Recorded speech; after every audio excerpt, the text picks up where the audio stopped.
मालवण तालुक्यात जिल्हा परिषद आणि पंचायत समिती निवडणुकांसाठी आज उमेदवारी अर्ज भरण्याचा शेवटचा दिवस असल्याने उमेदवारांनी एकच गर्दी केली होती।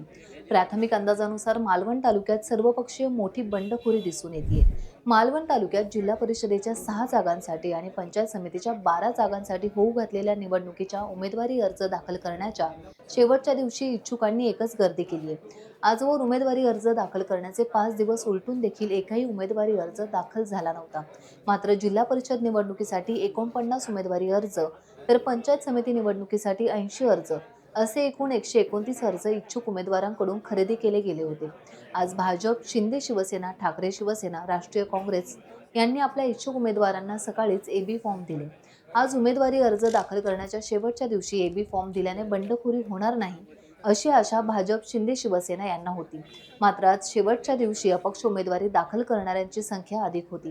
त्यामुळे एकूणच या निवडणुकीत उमेदवारी अर्जाबाबतचे नेमके चित्र संध्याकाळी स्पष्ट होईल। टाइम्स डिजिटलला लाईक करा, सबस्क्राईब करा, शेअर करा आणि बेल आयकॉन दाबायला विसरू नका। पाहत रहा टाइम्स डिजिटल।